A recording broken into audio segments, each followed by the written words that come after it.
tengo una palabra que es muy fuerte, pero que nos hace entender, es cortita, pero nos hace entender que tenemos que estar preparados. Dice el Salmo 144:1, bendito sea Jehová, mi roca, quien adiestra mis manos para la batalla y mis dedos para la guerra. Mis manos para la batalla y mis dedos para la guerra. ¿Por qué para la guerra? Porque un cristiano está permanentemente en guerra. Permanente en guerra, porque si hay algo que a Satanás no le gusta, es que seamos hijos de Dios. Entonces esta palabra, tomalo para vos, que yo me lo tomé para mí. Bendito sea Jehová, mi roca, quien adiestra mis manos para la batalla y mis dedos para la guerra. Mis dedos para estar delante del Señor suplicando que Él tenga cobertura sobre mi vida. Amén. Cerrá tus ojitos. Padre, en esta tarde queremos entregarte este culto de adoración a vos, Señor, y pidiéndote que tu mano poderosa esté en este lugar. Paséate, Espíritu Santo, sobre cada vida. Señor, que cada uno pueda sentir que estás aquí, que estás presente. Señor, y queremos darte gracias. Gracias te damos porque llegamos hasta aquí, porque vos lo permitiste. Pero Señor, ahora queremos abrir nuestro corazón y demostrarte y decirte, Dios, que te amamos y que necesitamos de vos. Toda la gloria y toda la honra sea para ti. En el nombre de Jesús, amén, amén y amén. Y queremos en este momento también dar la posibilidad de glorificar al Señor a través de los testimonios, a través de lo que cuentes que hizo el Señor, que esperabas que hiciera y que hizo. Si hay algún valiente que lo quiera hacer, que quiera contar, o la bendición que ha tenido en la semana. Valientes, ¿hay valientes? Sí, hay valientes. El Señor siempre trabaja, no estuvo de brazos cruzados, ¿no es cierto? ¿Qué hizo el Señor por vos? Bueno, antes que nada le quiero dar la gloria a Dios porque Dios escucha cada una de las oraciones. Y el año pasado me tocó cruzar un problema muy mal, muy feo. El tema de mi agua. Estaba sin trabajo, me quedé sin agua. Desde mayo del año pasado me quedé sin agua. Bueno, después Dios me proveyó un trabajo, no me alcanzaba para pagar la deuda que tenía y se fue acumulando los intereses. Bueno, entonces le dije al Señor, yo soy tu hija, no tengo un trabajo que me paguen, una cantidad para pagar eso, pero yo te creo a vos. Yo te creo y sé que vos vas a usar al mismo diablo para bendecirme. Entonces me empecé a levantar de madrugada en oración, me puse disciplina de orar durante el día y le dije, Señor, toca los corazones, toca el corazón de esa persona que yo te estoy pidiendo para que me pague mi agua. Y así fue, sin abrir la boca, me dijo, ¿me das tu boleta? Yo te pago. Y eso lo hace Dios. Y aunque esa persona no quiere saber de mí, me odia, porque no tiene una relación con Dios, no conoce el amor de Dios, no tuvo un encuentro con Dios, pero estoy orando por esa persona y sé que Dios va a abrir la ventana de los cielos. Si lo hizo con mi agua, lo va a hacer con esa vida, y Él ama esa vida. Así que toda la gloria es para Papá Dios, y en la oración hay muchas bendiciones y muchos tesoros.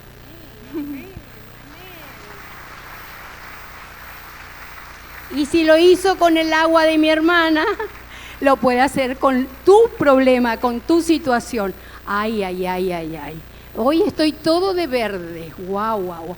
¿Qué hizo el Señor por vos?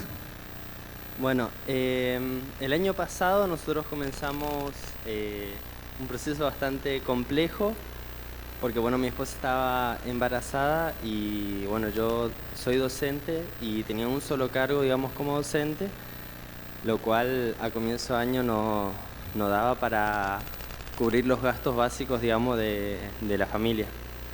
Eso nos llevó a tener que, en su momento salí a cortar pasto, mi esposa hacía cosas para vender, salí a vender también. Después busqué trabajo en otros lugares porque también como docente para el otro turno no conseguía. Y la cuestión es que ya más cuando se aproximaba la fecha del parto, ahí, digamos, dejé de buscar un trabajo en un lugar fijo porque si conseguiría no iba a poder estar cuando él naciera. Entonces, bueno, entró la tarjeta de crédito y bueno, es difícil salir de eso. Pero bueno, en ese proceso también, bueno, comencé a hacer Uber y con eso en los tiempos libres pudimos pasar todo el año pasado, pero lo que había quedado saldado, para saldar, digamos, era lo de la tarjeta de crédito justamente, que le íbamos bicicleteando de un mes al otro, hasta que en fin de año, yendo un día al mediodía a mi trabajo, el auto que iba enfrente de mí haciendo la rotonda frena, yo freno y en eso me chocan detrás y termino chocando adelante también. Gracias a Dios iba solo y bueno, fue un choque difícil, digamos, en su momento. Gracias a Dios nadie salió lastimado, pero como dice que para Dios todas las cosas ayudan para bien,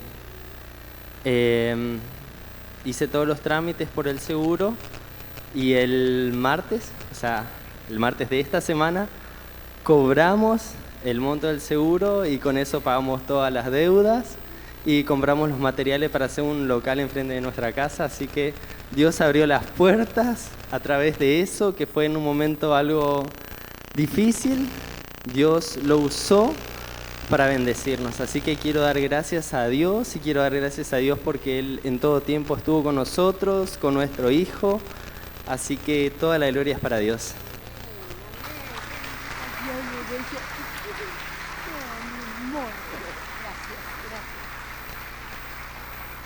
Dios hace como quiere, ¿no? Vení, mi vida. ¿Qué hizo el Señor? ¿Cómo es tu nombre?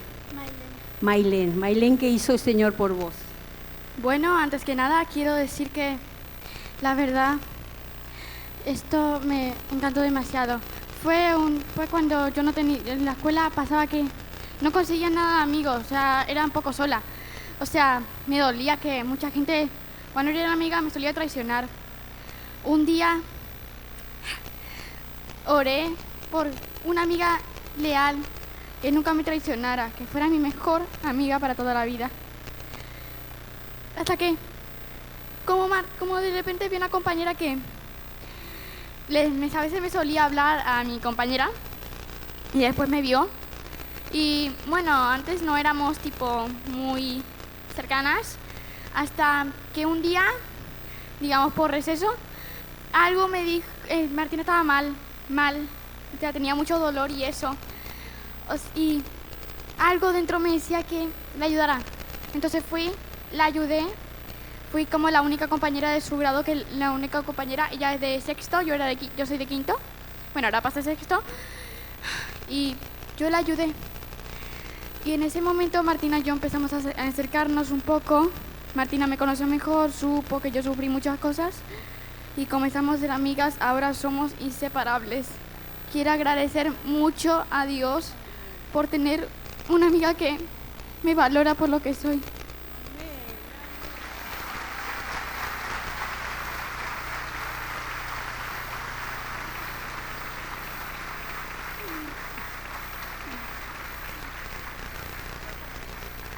Y así como estamos de pie, extendé tu mano hacia la vida de Jorge, que le toca traer el mensaje. Padre, aquí está tu siervo, Señor, a quien le encargaste, que hoy nos hable de ti. Señor, que lo que Jorge Adrián pueda decir, Señor, llegue a nuestros corazones, quita el velo de nuestros oídos. Nuestros oídos no deben estar sordos a tu mensaje. Por eso, Señor, líbranos de no entender y de no escuchar. Gracias te damos. Usa la vida de mi hermano. En el nombre de Jesús. Amén y amén. Amén. Amén. Tomen sus asientos.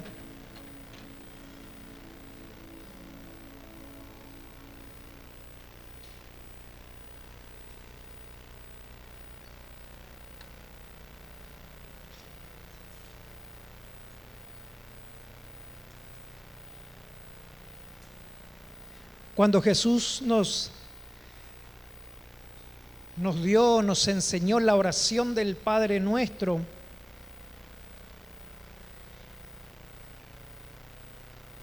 comienza uno de los primeros pedidos que nos enseña a pedir, es que venga a nosotros su reino, su reino. Y nosotros aquí en la tierra, ¿no es cierto?, cuando en un lugar o en un país, ¿no es cierto?, decimos que hay un buen presidente, un buen jefe de Estado, ya podemos predecir y decir, bueno, a la nación le va a ir bien porque hay un buen gobernante, un buen presidente, como en los tiempos bíblicos que estaban los reyes, y uno analizar la historia ve como si es una mala persona, va a quedar su impronta, eso se va a ver reflejado con el tiempo. Esa persona, ese rey, ese presidente va a ir transmitiendo sus valores, lo que piensa, lo que hace, y sus decisiones van a impactar, ¿no es cierto?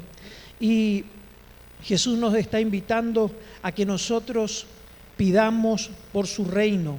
¿Cuántos saben que Dios tiene un reino? ¿Sí? Que Dios es el rey y Él reina, ¿no es cierto?, en los cielos. Pero en este tiempo, ¿no es cierto?, en que dura la tierra, que tiene un comienzo y que va a acabar este sistema, ¿no es cierto?, esa voluntad de Dios, ese reino tiene cierta limitación, y esa limitación es la voluntad humana, ¿sí?, de que la persona puede decidir acatar lo que este rey pide, lo que el Rey de Reyes pide, o hacer la suya, ¿no es cierto? Y haciendo el devocional en el libro de Crónicas, ahí habla la historia de distintos reyes, y hay uno ahí que es uno de mis personajes favoritos, el rey Ezequías. Y el rey Ezequías comienza su reinado luego del reinado del rey Ahaz. Este rey era muy perverso, hizo las cosas malas delante de Dios, ¿no es cierto? Alguien que ignoró a Dios, alguien que no seguía sus mandamientos y hizo lo malo ante los ojos de Dios. Él permitió la idolatría. Sí, la idolatría, adorar a otros dioses, ¿no es cierto?, es una abominación terrible, y eso provoca que Dios se aleje. Dios no puede estar en ese lugar donde se le está dando a otro el dominio y el reino. O sea, aparte del reino terrenal, ¿no es cierto?, está el reino espiritual, y lo espiritual es antes del reino material, ¿no es cierto?, el reino humano. Y Ezequías tiene que hacer el ejercicio de su función, ¿no es cierto?, luego de este rey. Este rey había, por ejemplo, sacrificado a sus hijos, que era la manera en que adoraban a los dioses o a el Dios que él seguía, ¿no es cierto?, y hacía abominable. Así que imagínense cómo le estaba yendo a la nación, le estaba yendo para atrás. Comenzaron a perder las batallas. Cuando le venían a hacer una guerra, perdían, comenzaron a perder territorios, le asaltaron, llegaron hasta Jerusalén, y era tal la desolación que se vivía en ese lugar, porque justamente este funcionario había obrado mal, ¿sí? Y cierra su historia, ¿no es cierto?, diciendo que este rey murió y fue sepultado en Jerusalén, pero dice no en el sepulcro de los reyes, ¿sí?, no junto con los demás reyes, ni siquiera tuvo él esa honra. Así que imagínense la deshonra que le atrajo a su vida por estar desconectado de Dios, por haberle dado la espalda a Dios. Y fue en este contexto en que Ezequías comienza su reinado. Y me gustaría que me acompañen en la lectura del libro de Segunda Crónicas, el capítulo 29, a partir del versículo 1, donde se lee: Ezequías tenía 25 años cuando comenzó a reinar y reinó en Jerusalén 29 años. Su madre se llamaba Abías y era hija de Zacarías. Y Ezequías hizo lo recto a los ojos del Señor, tal y como lo había hecho David su padre. ¿Sí? No era si bien su padre directo, sino que él venía de la descendencia de David, ¿no? Que fue el mejor rey que tuvo Israel. Así que se condujo de una manera similar. En el mes primero del primer año de su reinado, Ezequías abrió las puertas del templo del Señor y las reparó. Convocó a los sacerdotes y levitas, los reunió en la plaza central y les dijo: escúchenme, levitas, santifíquense ahora y santifiquen el templo del Señor, el Dios de sus padres. Saquen del santuario toda impureza, porque nuestros padres se han rebelado, han hecho lo malo a los ojos del Señor nuestro Dios, pues lo han abandonado. Se han apartado del tabernáculo del Señor y le han dado la espalda. Hasta llegaron a cerrar las puertas del atrio y apagaron las lámparas. No quemaron incienso en el santuario, ni ofrecieron holocaustos al Dios de Israel. Por eso la ira del Señor ha venido sobre Judá y Jerusalén y los ha entregado a la confusión, a ser objeto de maldición y de burla. Como ahora pueden ver, miren a nuestros padres, muertos a filo de espada. Por eso nuestros hijos y nuestras hijas y hasta nuestras mujeres han ido al cautiverio. Enseguida, entendiendo Ezequías cuál era la causa, la naturaleza, eso que provocó la ruina de la nación, él se dispuso a arreglar. Él, siendo un funcionario, teniendo muchas cosas que hacer seguramente en el nuevo reino que comenzaba, teniendo mucho trabajo, enseguida él, identificando, ¿no es cierto?, cuál fue el motivo, él se puso al frente. Él se puso al frente y fue él mismo el que convocó a los sacerdotes. ¿Sí? Él entendió de que su reino, su capacidad, por más que tenía buenas intenciones quizás, no alcanzaba eso para que la nación pudiera ser bendecida, para que la nación pudiera salir del estado de esclavitud, del estado de opresión. Necesitaba que venga el reino de Dios, necesitaba que Dios sea nuevamente entronizado. Uno de los errores más trágicos que había hecho el rey anterior, que había permitido, era que se cerrara el templo. Dice, hasta llegaron, dice, a cerrar las puertas del atrio y apagaron las lámparas que no debían ser apagadas. No quemaron incienso en el santuario, ni ofrecieron holocaustos al Dios de Israel. Cerraron, y con ese cierre que hicieron de la casa de Dios fue avanzando la decadencia. Todo lo que esto significaba era que le estaban dando la espalda a Dios, y luego no había quien los libre, quien los ayude. Hace unos días entrevistábamos a una pareja que se iba a casar y venían por ahí de familias, problemas, separados, ¿no? Y les decía que si analizaban y miraran, iban a ver de que Dios no estuvo reinando en sus hogares, en sus familias, o no estuvieron permitiendo. Y así un reino o una casa o una vida puede terminar siendo tremendamente perjudicada.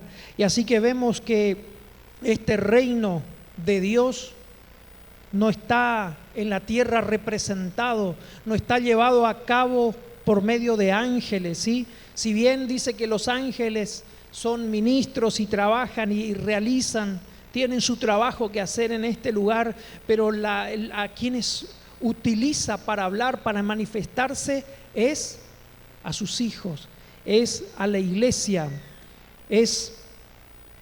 y en esa época la principal actividad estaba en el templo, era el punto de encuentro.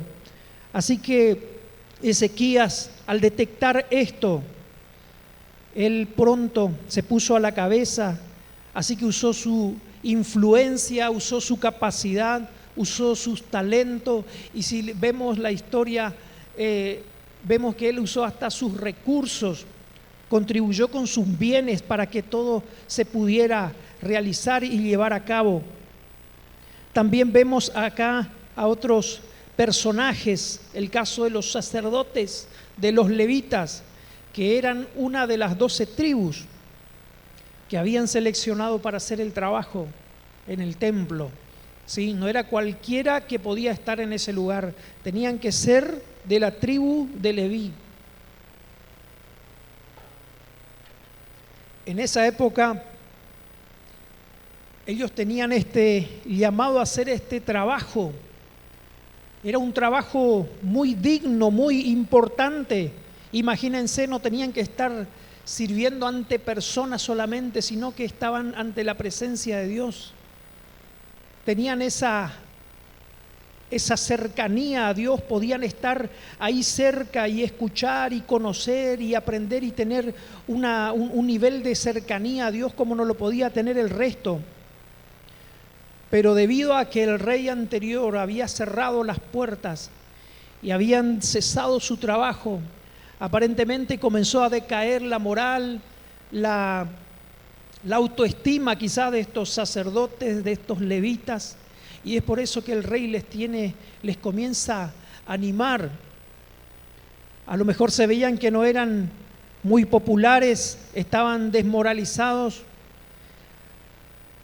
En medio de ese ambiente progresista, liberal que habían otras costumbres que no eran las del pueblo de Dios, estando en el pueblo de Dios, no eran atendidos. Entonces Ezequías les habla así, en el versículo 11 del capítulo 29, él le dice: no se engañen, hijos míos, que el Señor los ha escogido para que estén en su presencia y les sirvan y sean sus ministros y quemen incienso. Miren el trabajo, miren la honra que tienen de servir a Dios, miren el lugar donde están colocados. Este era un privilegio que no cualquiera tenía, no cualquiera podía tener. Un rey anterior que había estado y que había hecho las cosas bien y que prosperó un montón era el rey Usías, ¿sí? 52 años duró su reinado, imagínense, prosperó el pueblo, ganaban, se extendieron, se consolidaron, iban, pero un día él dijo: quiero hacer ese trabajo que hacen los sacerdotes, que hacen ellos, y voy a ir a entrar y ofrecer sacrificio. Y saben, no murió, no sé cómo, pero salió con lepra y de ahí estuvo recluido, apartado, porque fue hacia un lugar al que él tenía prohibido entrar nadie, únicamente los sacerdotes podían estar. Imagínense, ahora él tiene que estar diciéndole, el rey Ezequías, recordándole lo que tenían que hacer, el privilegio que tenían. En 1 Pedro, en el capítulo 12, el versículo 9 dice: pero ustedes son linaje escogido, real sacerdocio. ¿Quién? Los levitas. Se está hablando a todos los salvados, ¿sí? Ahora ya no son solo judíos, dice, no hay judío ni extranjero, ni hombre ni mujer. Antes ni siquiera las mujeres podían entrar a servir, no podían entrar menos si eran extranjeros, era toda una limitación, pero ahora todo el mundo está invitado. Se han caído con la obra de Jesucristo en la cruz, se han caído todas esas barreras que impedían, que limitaban, que daban ciertos privilegios a algunos, y todos podemos tener esa cercanía, esa entrada a Dios, ese acceso a Dios. Porque ahí dice que fue, cuando murió fue roto, rasgado ese velo, esa separación, y nosotros podemos acercarnos a la misma presencia de Dios. Y entonces por eso dice que nosotros somos real sacerdocio, somos una nación santa, un pueblo adquirido por Dios, para que anuncien los hechos maravillosos de aquel que los llamó de las tinieblas a su luz admirable.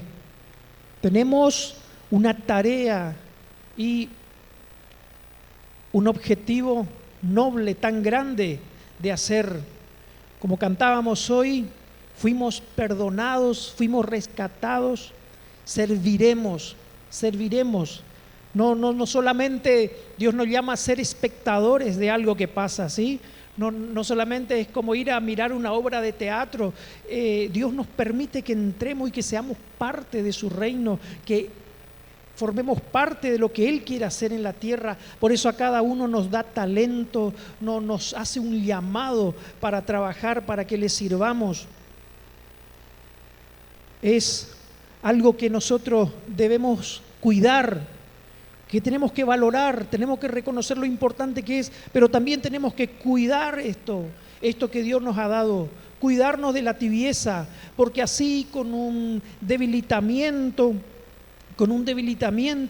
esto nos puede ir alejando, un enfriamiento, la tibieza nos va alejando, y podemos hacer algo o permitir algo en nuestras vidas que nos va a cortar esa relación con Dios, y podemos estar pronto extraviados. ¿Cuánta gente conocemos? Seguro que vos también conocés, que se ha apartado de los caminos de Dios, que se ha alejado y hoy no puede, le hace tan difícil volver y está tan confundida y dice, no, sí, Dios me va a tocar en algún momento, cuando llegue el momento me va a tocar, y cuesta tanto. Y en Hebreos, en el capítulo 12, el versículo 15, dice: mirad bien, no sea que alguno deje de alcanzar la gracia de Dios, que brotando alguna raíz de amargura os estorbe, y por ella muchos sean contaminados. No sea que haya algún fornicario o profano como Esaú, que por una sola comida vendió su primogenitura, porque ya sabéis que aún después, deseando heredar la bendición, fue desechado y no hubo oportunidad para el arrepentimiento, aunque lo procuró con lágrimas.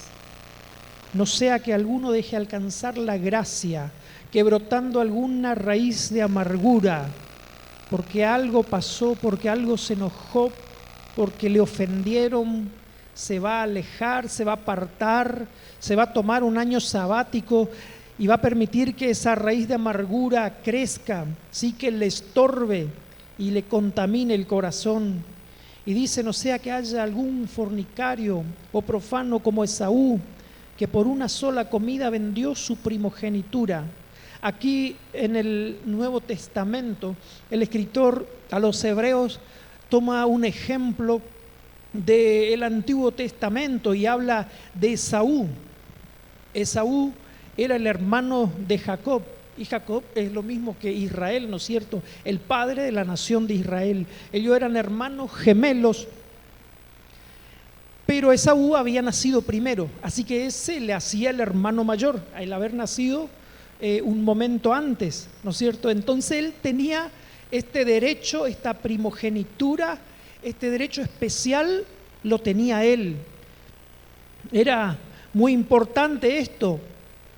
Así que un día él se fue de cacería y no cazó nada y volvió con un hambre tremendo, y su hermano estaba en la casa ahí y tenía un guiso de lentejas. Y él le pidió al hermano, invítame un poco de ese guiso, y él le dijo, bueno, está bien, le dijo Jacob, aprovechó ahí la oportunidad y le dijo, yo te voy a dar, pero vos vendeme tu primogenitura. Y él, con el hambre que tenía, dijo, sí, pero esto, ¿para qué quiero la primogenitura? Me voy a morir, dame acá y llévate la primogenitura y dame acá. Y bueno, y comió y se alimentó, ¿no es cierto? Y a lo mejor lo tomó livianamente esto que hizo ahí con su hermano, pero lo que sucede en privado es un evento público en el mundo espiritual. En el mundo espiritual, donde están ahí viendo los demonios o el diablo, viendo ahí donde hay una palabra, una maldición, donde se dice algo, donde puede tomar un derecho legal para poder después reclamar un daño, para hacer un daño a una persona. Así que están ahí todos pendientes, ¿no es cierto? Así también Dios dice que está viendo todas las cosas que nosotros hacemos. Y Él tiene que ser justo con el diablo también. Si le dan un derecho legal, tiene derecho para agarrar y dañar y hacer algo. Así que estaban el mundo espiritual ahí, todo pendiente de lo que sucedía también en esa conversa. Y la historia sigue contando que más adelante, cuando su padre Isaac tuvo que bendecirle, hubo ahí por la providencia divina, ¿no?, algo que él dio la bendición a Jacob, aquel que compró la primogenitura, ¿sí? Y después, cuando llegó él a pedir su bendición, ya la habían sacado, ¿sí? Y aunque lloró, aunque pataleó, no consiguió más, y él está tomando ahora a Esaú, refiriéndose a esta relación y a este privilegio que tenemos nosotros de ser llamados como hijos de Dios. Dice que por una sola comida vendió su primogenitura. No podía él haberse hecho, no sé, ahí un cocido, un huevo frito, algo ahí, esperar un ratito, ¿no es cierto? Y salvar eso. Pero por no esperar satisfacer una necesidad básica, una necesidad legítima, por no esperar un poquito, que no haya algún fornicario, que no haya algún hambriento que por no esperar se pierda algo, se pierda ese privilegio o que haga algo que afecte eso, porque hay cosas que después cuesta un montón restaurar, levantar, arreglar, por más que Dios perdone y que dé gracia y que dé sanidad. Necesitamos por eso cuidar ese llamado que Dios hizo a nuestras vidas. Nosotros vivimos en la época del cumplimiento de la promesa. Ya vino el Mesías que se esperaba en el Antiguo Testamento. Dice que nuestra Pascua ya fue sacrificada. Ese cordero que todos los años tenían que sacrificar los judíos, ¿no es cierto?, representaba a Jesús, que justo en la época de la Pascua vino y fue sacrificado. Y a partir de ahí no necesitamos más hacer este ritual, porque ahora estamos cubiertos por la sangre de Cristo. La sangre de Cristo es la que viene a limpiarnos. Dice la Biblia que si la sangre de los machos cabríos que usaban en el Antiguo Testamento para la purificación, dice, si esa sangre limpiaban o purificaban de los pecados, cuánto más la sangre de Cristo, dice, limpiará nuestra conciencia de obras de muerte, cuánto más, o que conducen a la muerte, cuánto más va a limpiarnos su sangre, nos va a traer ese estado de inocencia, de limpieza. Entonces tenemos que cuidar esto. Los que editaron la Biblia Reina Valera le pusieron al comienzo de esta sección de la Biblia un título ahí, le pusieron advertencia contra el que peca deliberadamente, ¿sí? Para aquel que peca sabiendo y libremente y diciéndole que se está metiendo en un problema Y si leen van a ver lo fuerte que es. Acá leí unos versículos nomás. Es tan fuerte lo que el riesgo, ¿no es cierto?, al que se expone la persona así. Nosotros vivimos por eso en el cumplimiento y tenemos que entender cuán importante. Jesús le dijo a los discípulos en Lucas 10:23, dice: Jesús se volvió a los discípulos y aparte les dijo: dichosos los ojos que ven lo que ustedes ven, porque les digo que muchos profetas y reyes desearon ver lo que ustedes ven, pero no lo vieron, y oír lo que ustedes oyen, pero no lo oyeron. Ya fue sacrificada nuestra Pascua, ya ha sido derramada la sangre del Cordero, y en el mensaje la semana pasada nos explicaba tantos beneficios que no venía por esto. Dice que por esto nos viene la vida eterna, nos viene el perdón de pecados, nos viene ese estado de inocencia, nos viene la justificación, la adopción como hijos. Ese nivel, no somos siervos, más que seguidores o súbditos de ese reino. No, ahora somos, dice, que adoptados como hijos. Podemos ser libres de la esclavitud del pecado, podemos tener paz con Dios. Dice que somos morada permanente del Espíritu Santo, porque estamos limpios, estamos cubiertos, y Él nos ve a través de la sangre de Cristo, y entonces el Espíritu Santo puede venir a morar en nuestros corazones. Hace unos días estaba, ya era tarde de la noche, y le dijimos a nuestra hija que tenía que ir a dormir, y bueno, como no quería dormir ahí, para ganar un poco de tiempo, me pidió que le lea un cuento, y tenía el libro que le dieron en la carroza, el libro Cuentos que no son cuentos, y si ustedes habrán visto el librito que se les dio ahora, es más chiquitito, ¿no es cierto? Y bueno, y ya leí cuántas veces ese libro y quería que le lea ese, así que bueno, le dije: voy a leerte un capítulo nomás y te vas a dormir. Y no, léeme todo.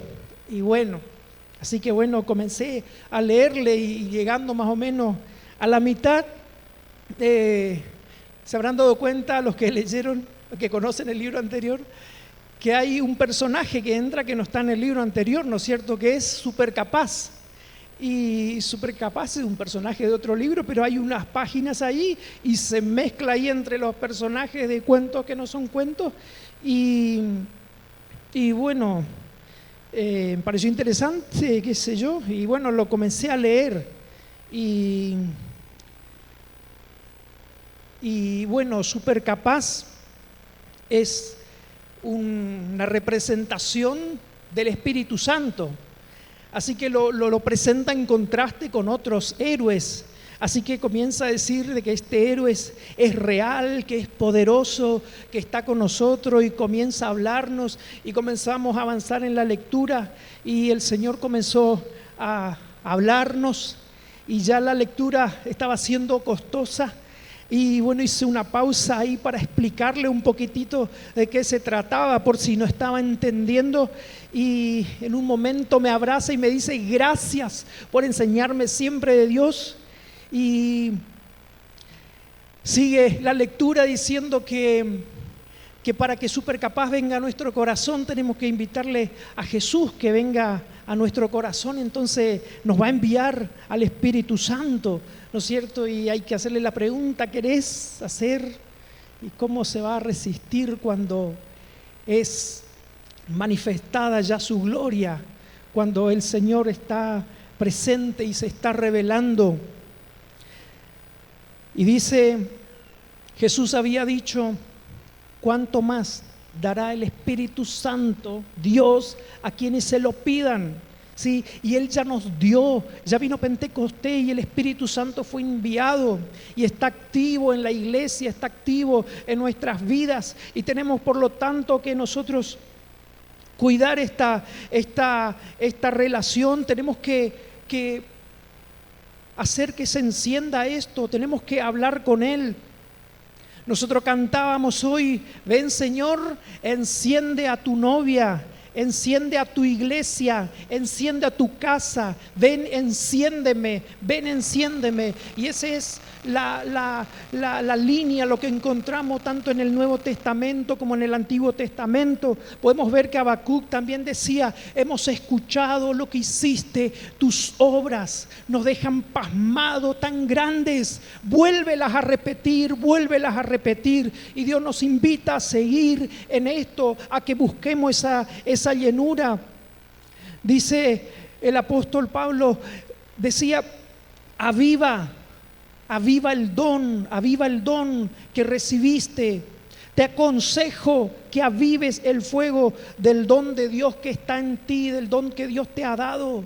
Avívalo, porque hace falta que sea encendido nuestros corazones, porque tenemos un llamado grande, algo grande que hacer, algo que no podemos hacerlo por nuestra fuerza. Por eso necesitamos que el reino de Dios se manifieste, que el reino de Dios venga a nuestras vidas, que el reino de Dios que esté presente, y lo va a estar a través del Espíritu Santo. Y los resultados podemos verle, porque más adelante Él convocó a la fiesta de la Pascua. Hizo una reunión que después se extendió más tiempo porque estaba muy bueno eso. Sí, y es que cuando está el pueblo reunido, dice el Salmo: mirad cuán bueno y cuán delicioso es que habiten los hermanos juntos en armonía, porque ahí envía bendición y vida eterna. No era una reunión cualquiera, era una reunión que estaba hecha en el nombre del Señor. Estaba la presencia de Dios. Seguro ahí había palabra, ahí había adoración, porque estaban trabajando los levitas, estaban trabajando los sacerdotes, y ahí había manifestación de la presencia de Dios. No era una reunión, porque si es por reunir, no podemos irnos a un estadio. Sí, hay mucha gente ahí, y bueno, y si nuestro equipo hace un gol, vamos a gritar, vamos a alegrarnos un rato, y después sigue todo bien. O si no hace ningún gol, podemos salir peor todavía, ¿no? Pero en esta reunión dice que había gozo y alegría. Y en el capítulo 30, el versículo 25 dice: así toda la congregación de Judá se regocijó, lo mismo que los sacerdotes y levitas, y toda la multitud que había venido de Israel, y también los forasteros que habían llegado de la tierra de Israel, y los que habitaban en Judá. Hubo un gran regocijo en Jerusalén desde los días de Salomón, el hijo del rey David de Israel. No había visto en Jerusalén una celebración semejante. Tremendo. Dice el Salmo 16,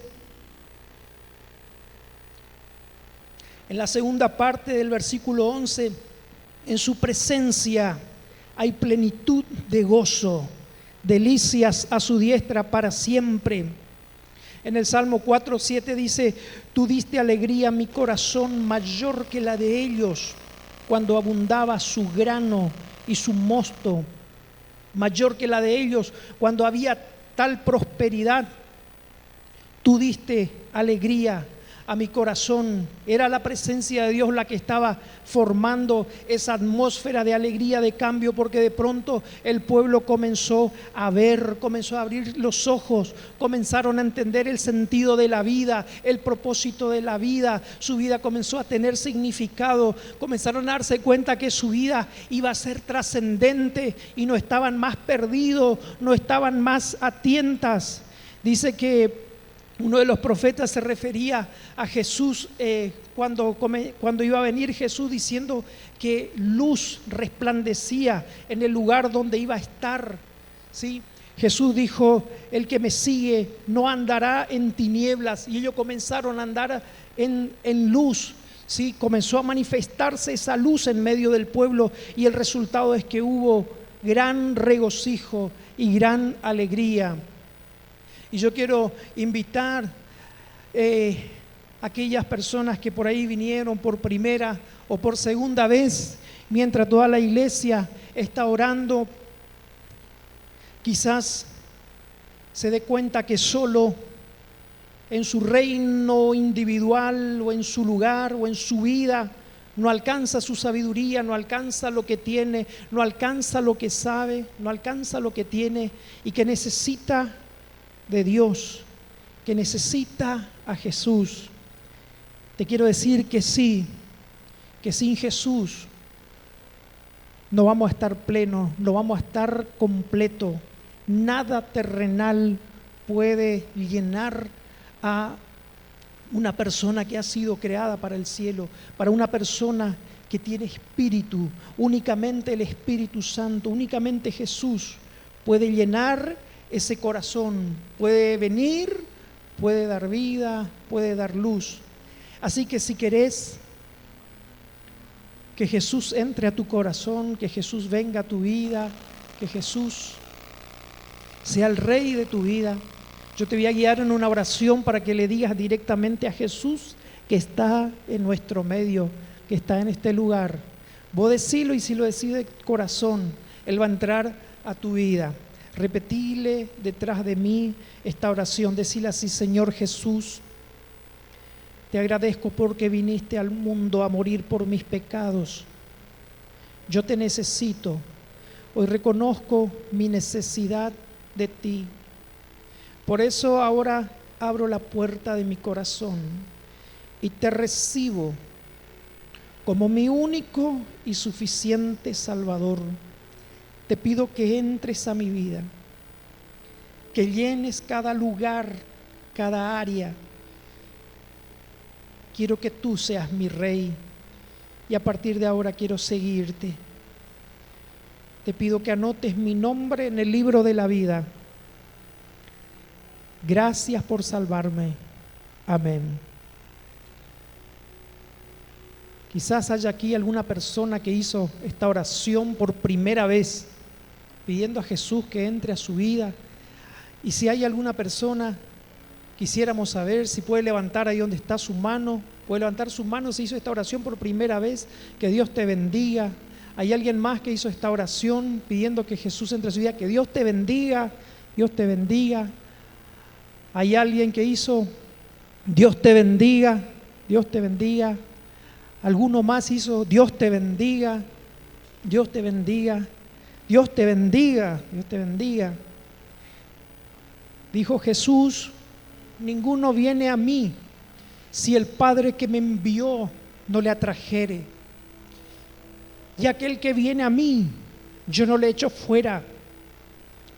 Así que no te trajo tu amigo, no te trajo tu amiga, el que estuvo detrás de eso, utilizando a sus funcionarios de su reino, fue Dios. Por eso te invito a que des un paso más y que pase aquí adelante. Nosotros queremos orar por vos, por tu vida.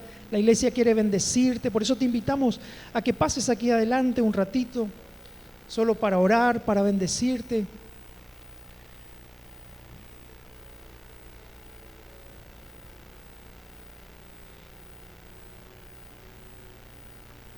Dijo Jesús que aquellos que le recibieron, Él les dio el derecho de ser hijos suyos, que Él les da el derecho de ser hijos de Dios.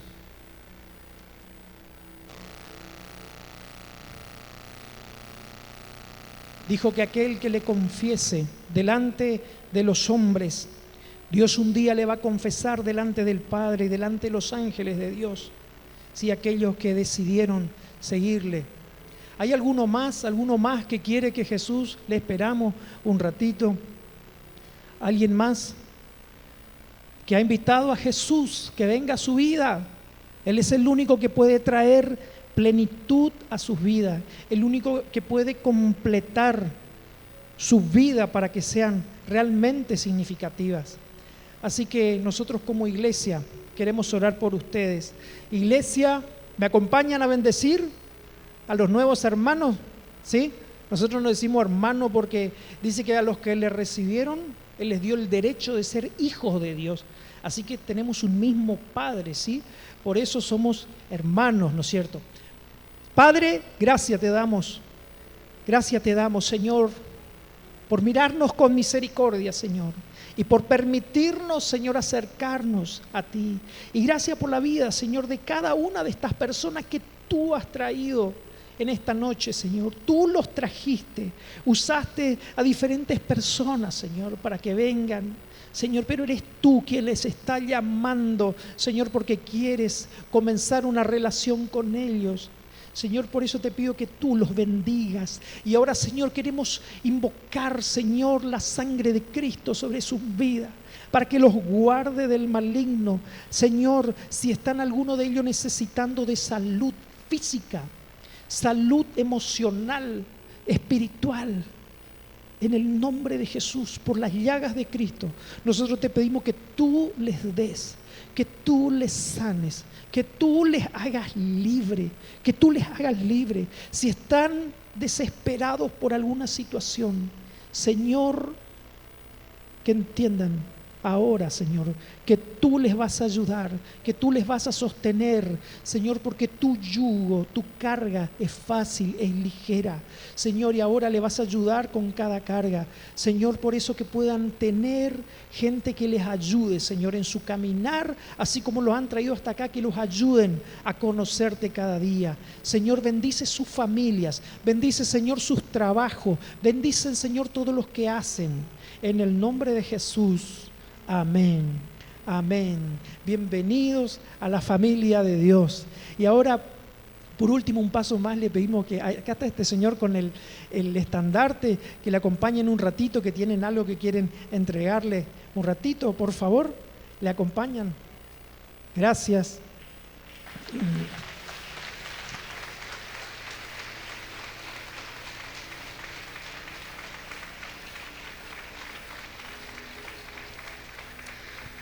Los resultados de ese acercamiento a Dios fueron alegría, fueron gozo. Y también podemos ver que esa conexión con Dios se volvió a restablecer. Había esa línea abierta al cielo. En el versículo 27 dice: después los sacerdotes y levitas se pusieron de pie y bendijeron al pueblo. Y su voz fue escuchada y su oración llegó hasta el cielo, hasta la mansión de Dios. Tan notable fue ese contacto, esa respuesta con Dios, esa unión con Dios, que quedó registrado.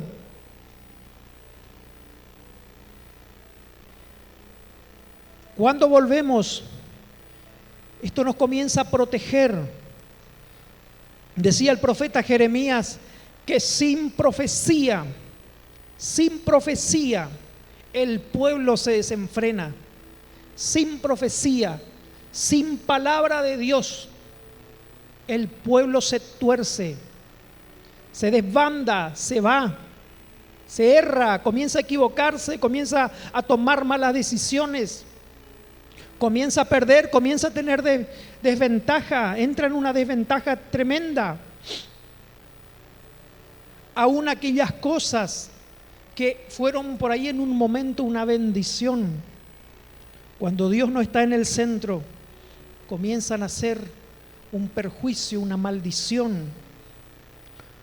Dios sacó a la nación de Israel de Egipto, los llevó a la tierra prometida, y en ese momento de sacarlos, de liberarles, dice que los egipcios le dieron oro, le dieron alhajas, le dieron cosas de valor, dinero, y dice que así la nación de Egipto fue despojada, y todos esos bienes tenía Israel, todo ese oro tenía Israel para usarlo para aquello que necesitaban, para sus necesidades básicas, lo que podían comprar.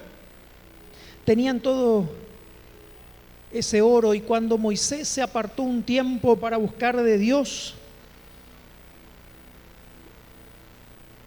ellos comenzaron a buscar otro Dios, y dice que tomaron esos brazaletes, esas joyas, ese oro, reunieron, lo fundieron, hicieron con eso un becerro, un ídolo, para adorarle ahora a ese ídolo. Imagínense una bendición tremenda que Dios nos da de pronto, cuando Dios no está en el centro, cuando comienza a faltar la palabra, la guía de Dios. Hicieron un becerro de oro un ídolo, algo que le hizo mal. No sé qué bendición estuviste pidiendo, buscando, si era un vehículo, un bien, un hijo, una hija. ¿Qué estaba buscando? Cualquier bendición que tengas, si te desenfocás de Dios, puede ser un perjuicio. Pero ahora que ellos miraron a Dios, ahora que ellos fueron al templo, fueron a Jerusalén, que estuvieron reconectándose con Dios, comenzaron a ser oídos, comenzaron a ser escuchados, comenzaron a recibir la palabra de Dios. Y dice la Biblia que nosotros tenemos, refiriéndose a ella misma, nosotros tenemos la palabra profética más segura que todos los maestros profetas que podemos escuchar por ahí. Dice, a la cual nosotros hacemos bien en atenderla y estar atentos hasta que el día resplandezca, hasta que el día del Señor venga. Hacemos bien en estar atentos. Por eso haces bien en venir a la casa de Dios, a recibir palabra, a recibir instrucción, porque siempre habrá palabra de Dios en su casa. Y otro beneficio que encontramos también es que se eliminan los ídolos. Dice en Crónicas 31:1 que al terminar la celebración, todos los israelitas que habían asistido salieron por las ciudades de Judá y destruyeron las estatuas y las imágenes de acera y derribaron los lugares altos y los altares por todo Judá, Benjamín y también dicen Efraín y Manasés, hasta acabar con todo. Después todos los israelitas volvieron a sus ciudades, cada uno a su propia casa. Pero antes, acá nosotros ya no le vemos más al rey diciéndole a él, vayan a destruir esto, o a los sacerdotes, no. Automáticamente dice que estos habitantes, los israelitas, cuando salieron comenzaron a destruir todo. ¿Sí? Cuando se manifestó Dios, cuando tuvieron este encuentro, enseguida comenzaron a darse cuenta lo que estaba bien, lo que estaba mal. Les fue fácil deshacerse cuando vieron la gloria de Dios en ese lugar. Les fue fácil deshacerse de los ídolos. No tenían nada que hacer.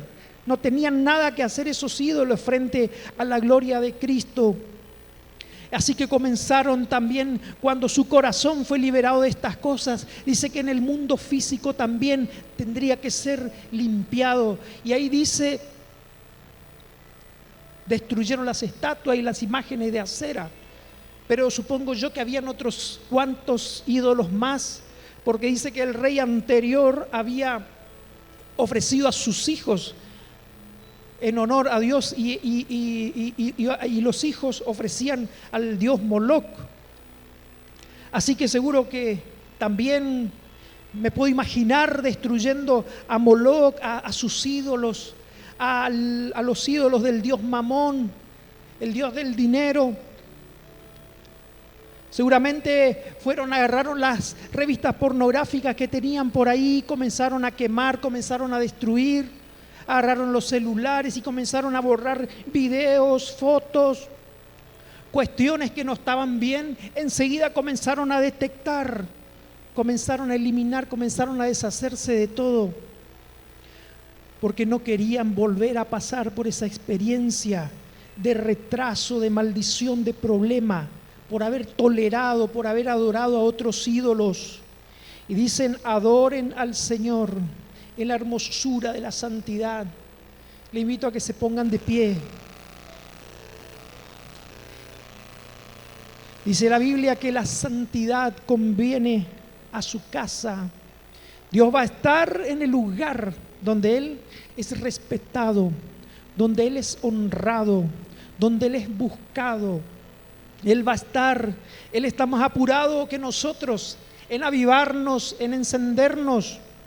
Por eso está este llamado a que avivemos nuestra vida, a que avivemos el don, que lo pongamos, hagamos algo.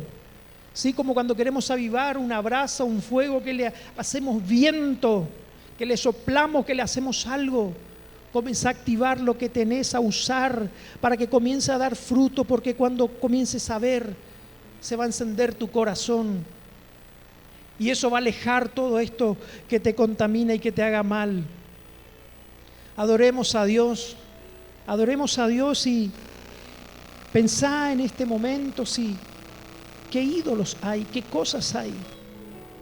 Quizás tenga que modificar tu agenda, sacarle 10 minutos a esta actividad, 10 minutos a la otra, para poder hacer tiempo, porque nadie tiene tiempo de sobra, ¿no es cierto? Todos tenemos un montón de cosas que hacer y tenemos que hacer tiempo para buscar a Dios. Seguro que van a estar de acuerdo conmigo, es tan esquivo a veces, pero tenemos que luchar por esto. Pero ¿qué es? ¿Qué es lo que te falta? ¿Qué es lo que está? Adoramos.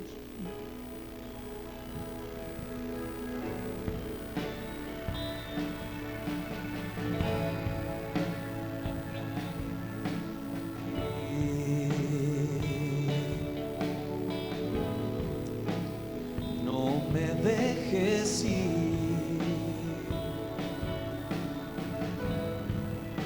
Lo rindo todo una vez más, a cambio de tu amistad. Yo te anhelo a ti,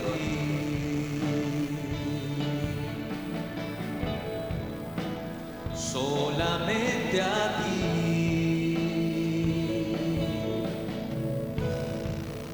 Pues nadie más en tu lugar me abrazará con tanto amor. Guíame, Señor, de regreso a ti. Te anhelo a ti. Señor, te necesito, te anhelo a ti. Dime que cerca estás.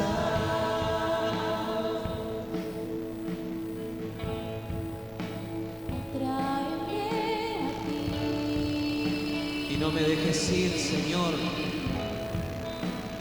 No me dejes ir. Lo rindo todo una vez más. Lo rindo todo una vez más, a cambio de tu amistad. Vamos. Yo te anhelo a ti,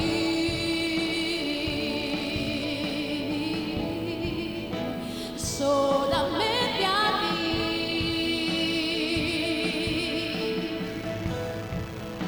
pues nadie más en tu lugar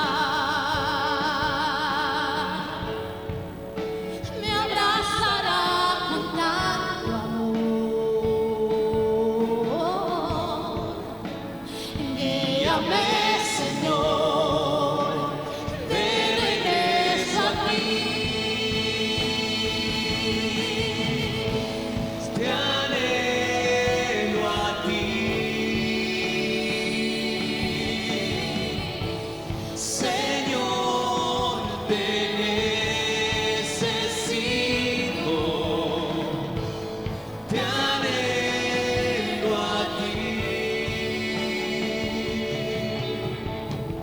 Dime que cerca estás. Amén, amén, Señor.